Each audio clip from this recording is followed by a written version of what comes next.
Public hearing.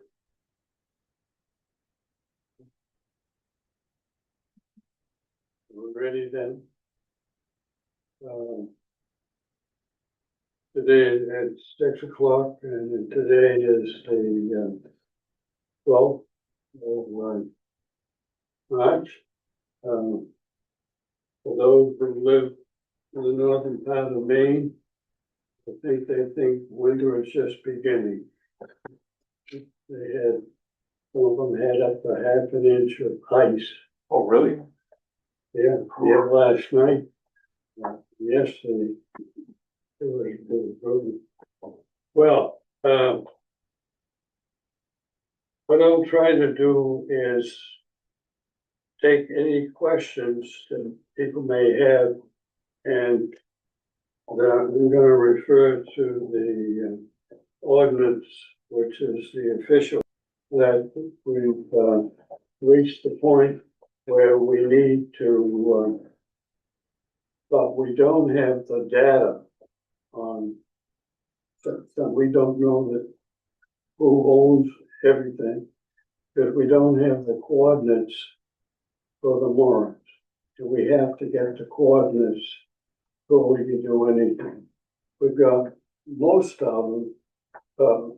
We added some moorings since when Shay was worked in a outfit in Camden, and she drew up a chart. You walk in the office, and you see like 41 who owns it, where it was, and we're not there now. We've got to get back into that.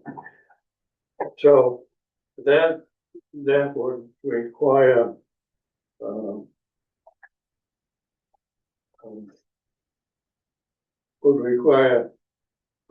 bit more data than we presently do have. So under the a fee to be charged for moorings in any town acreage for Islesboro residents and non-residents, this annual fee shall be subject to the select board determination. So we may have a suggestion, but it's entirely up to them what fee that they wanted to establish. And that is, the idea is to have sort of a minimal entrance.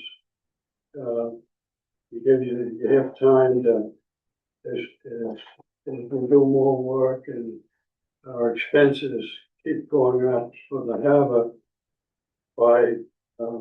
we can adjust that accordingly. And it's only for the first year.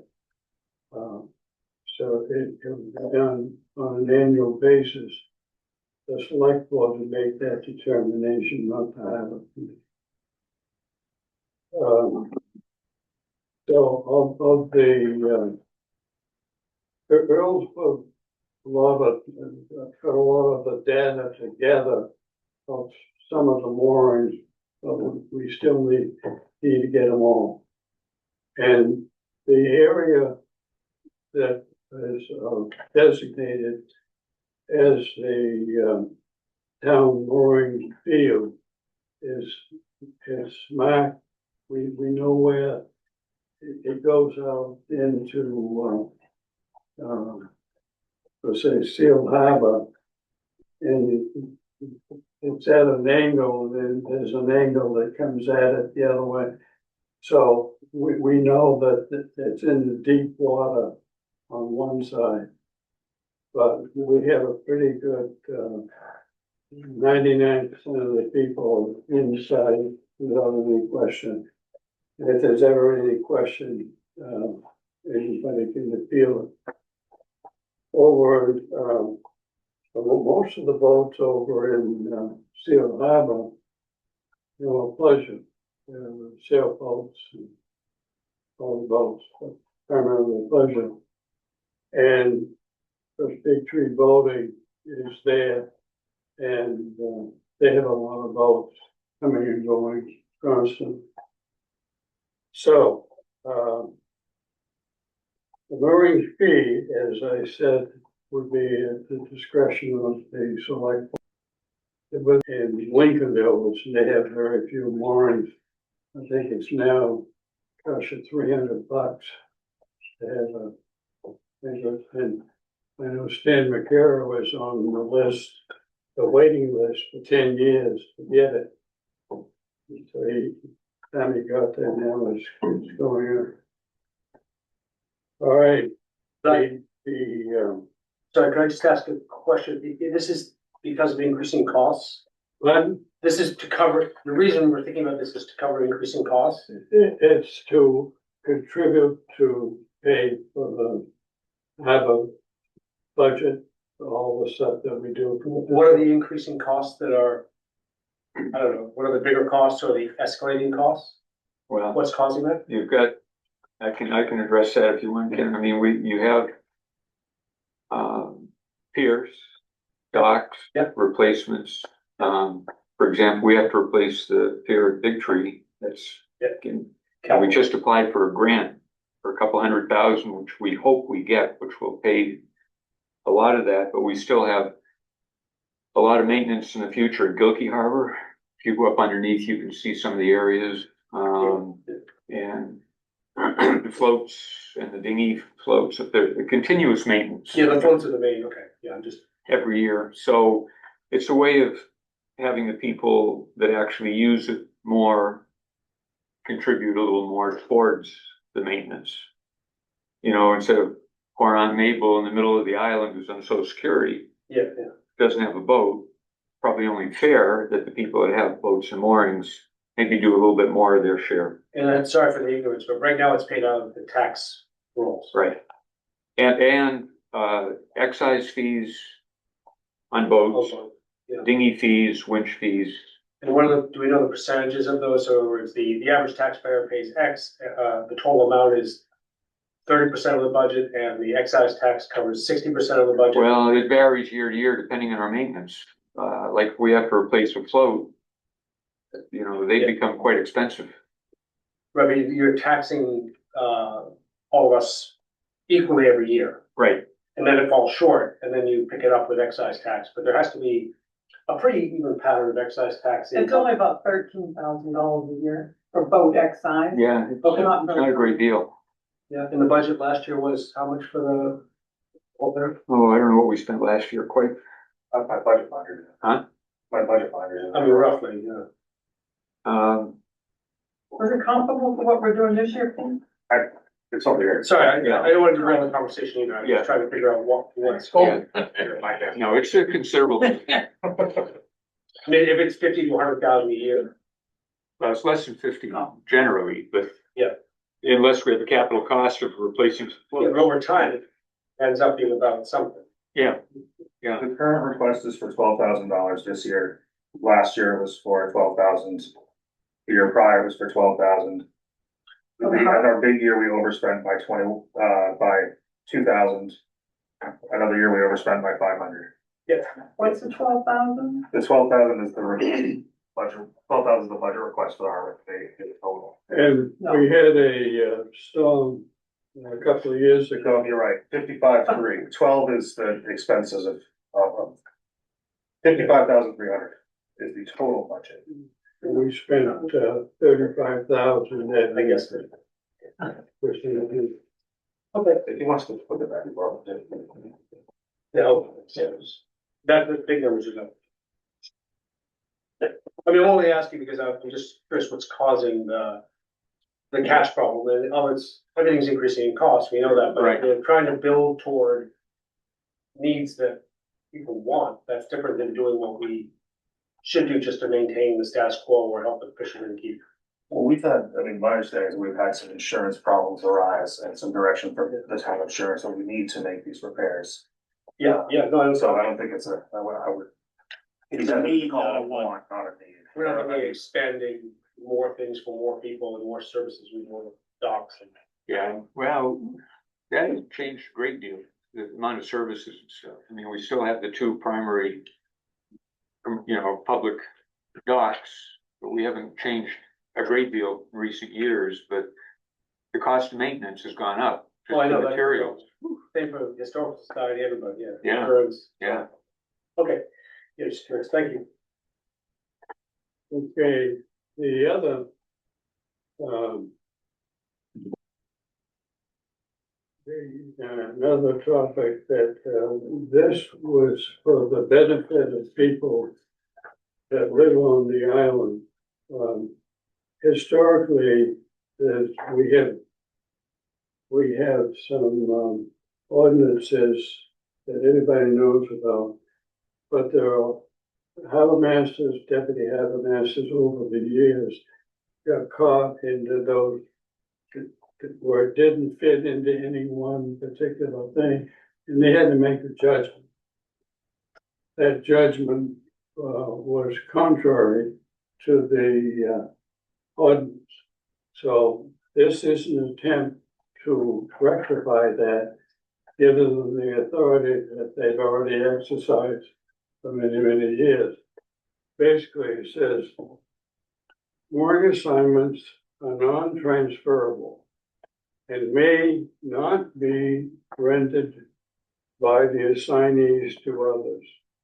However, in the event sufficient mooring space is available and no mooring waiting list is in effect, upon the submission of a mooring application and transfer of ownership through a written document, the harbor master and deputy harbor master may approve the transfer of moorings ownership, provided the application meets the standard outlined in the ordinance. So basically, that if the intent is to let them, if like somebody dies in the family, and the application, the ownership was, let's say the father, and this, and there was, they can transfer that ownership over to the daughter or son, as long as they go sailing. They have a motorboat line. And this has come up in the past a lot, and Right. we've acted contrary to the ordinance many times, trying to use common sense and do what's right. And this, now we can do it legitimately, bottom line. Now, the other thing that isn't, it isn't part of the ordinance, it doesn't require that, is that the select board has agreed to $100 a year for 3 years. $800 per year for 3 years. And it's with the company that, they're really trying to, and we don't know the size of the mooring, we don't know the length of the boat, all of that will be pulled together, so the select harbor master and deputy harbor master will have more information which to make some decisions. So,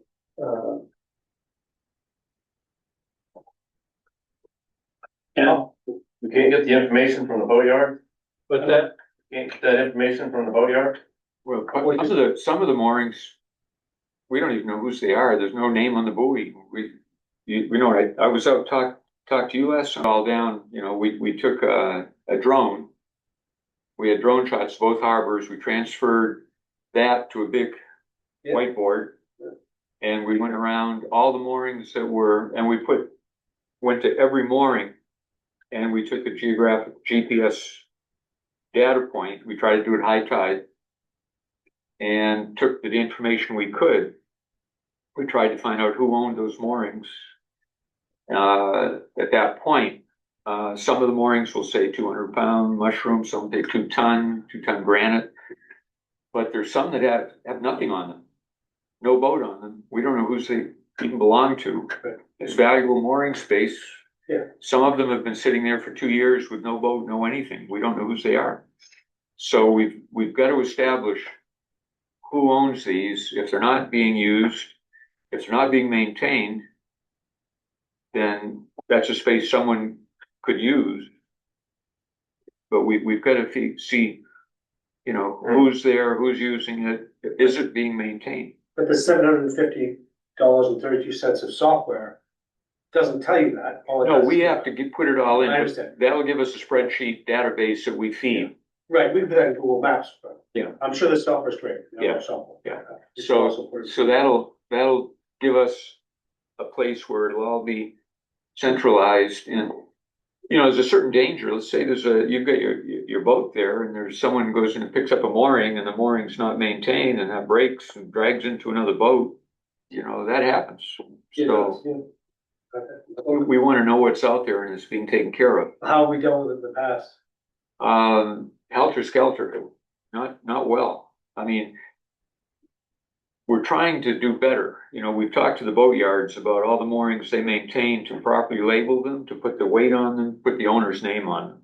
Yeah. And last year there was a lot of upgrading done. Yeah, people like it all. Yeah, and both boat yards, all three boat yards have been upgrading their moorings, but we've got to continue it. And there's some moorings that owners just haven't done anything, and we're going to get them out of there. And the other part is the enforcement end, or if the ordinance says you're supposed to be, have your mooring inspected every 2 years by ordinance.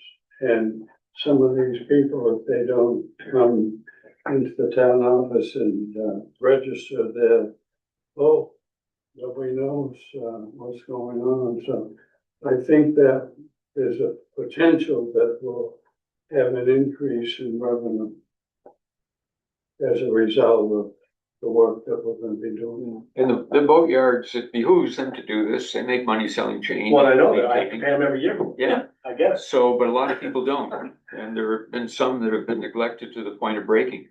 But we never used to have to do, my only suggestion would be, I'll pay the guy would be quiet, but I just would, the more we do, the more we complicate our lives, the more we have to do, and the more we get to these meetings every night, and I would just be careful about trying to do so much and make everything so perfect, because that's my kind of brain. I love things like that. That's why I like software. But then we also get into these gerbil wheels, because somehow over a couple hundred years, we've managed. Yeah, but you know, as someone who's done that since the early '70s out here. Yeah. I've had to chase a lot of moorings and Yeah. locate moorings that are broken. Last summer I had to chase a boat and mooring that drifted about a mile away because the chain hadn't been maintained and it broke, Yeah. dragged I don't doubt its remnant. I don't doubt Didn't it. hit another boat, fortunately, but that was all preventable with maintenance. Ted, Ted, can you hear me? Yes. Part of the reason I advocate for this software is to preserve what we do have, by assigning moorings to people and making sure that it's all within the town boundaries. That will prevent people just coming up and plunking moorings in wherever. So I'm not It's against the not- software. I mean, we could do it with Google Maps, but I'm not against the software. This, But it's also. I agree that we can do it with Google Maps, but okay. Can you do the Well, I think- billing right. with Google Maps? Well, I think we're missing a key detail of the software. No, I So, mean, you could technically just have an Excel spreadsheet, And but then it's just- not gonna do everything that this software does. The Exactly. software does a whole lot more. I Yeah, understand. a lot. The town, it's A just whole a lot. lot master. Lincoln, Saves some I money. just talked to him today and he said, yeah, it sends out bills, it will do this, and when, Yeah. But you have to integrate it with your system. and when you're late, it's a double amount they bill. So, figure it out. Yeah, and the Google Maps are way behind. They don't keep updated. Well, yeah, never mind. I could just ask ChatGPT to build it. Okay. We have another I mean, question. Sorry, Dylan, I'm sorry. To use a software that has to like establish support, right? I mean, what I think we're missing in this explanation here is that not only is this a good record keeping tool, right? Obviously, we can keep records on Google Maps. We can take a drone shot, we can plot it out, sure. But if we're gonna enforce a fee, and we have to make sure that every person in town who uses it is paying the fees, right? This is a real easy way for us to have in one place all the mooring information, all the inspections. We can follow up on the fees. We can't do any of that by putting together a Google Map image with a bunch of. No, you'd have to integrate it, I get it, no, it's okay. So- I mean, I'm not- I just wanna make sure that we're clear, we're really expressing what the software is for. It's No, I more can than see it. just- I've been this topic my whole life, so I get it, I Yeah. get it. And for us here, who's gonna manage it? And I would just push them down as far as you can for that, or give them a 10-year at $600. Cause after 3 years, they'll raise. That's low. Try to do a longer term deal, but, You're the only committee. okay, see, that's, I stuck my foot in my mouth. You've got a good idea, so. Yeah, there we go. You had a question? I wanna know, does this software, or how are you assigning physical locations for each new mooring? How are we, Locating each new mooring, somebody, if I came to you and said, I want a new mooring, The harbor master does that. all right? How are With- you in physically conjunction with the boatyard. locating, and I'm not being negative, evaluate if you're in a proper grid and to, again, hypothetically put the smaller boats close in, the bigger boats in, in the middle, and the biggest boats on the outside, whatever it is, Yeah. because of We're kind depth. of, yeah, we have been working and doing that. We've had the boatyard shift moorings, in the last couple of years. I know in Seal Harbor, if you look out there, you can almost see it, the smaller boats and the It's bigger. it's falling into place. you asked a good question. We're standing now, and we're gonna learn a lot as the more data we bring in on, like, you may, you got a boat that draws 6 feet of water, and he's sitting in 7 feet. We'll address all of that, because that's already in the ordinance. It says we're supposed to look at that. So I figure my experience with the moorings, I used to be the town manager of Rockport, and they have 300 moorings, and they have a huge amount of revenue that comes in. They charge for everything imaginable, way beyond managed when I first looked at it. So it took a while for them, because they found out, an example, the harbor master had 5 moorings, and the ordinance says the harbor master isn't supposed to have, that kind of stuff. And you have to work your way through it. So I think it's, for practical purposes, we're gonna take about a year to work with the company, and when we get it at the end of the year, I think we'll be in pretty good shape. We hope. Are there any other questions on the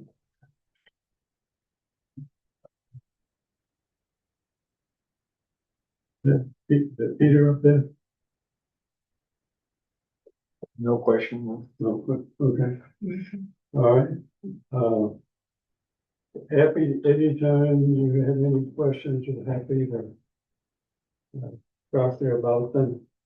And we hope that we have the support when we come to the town meeting.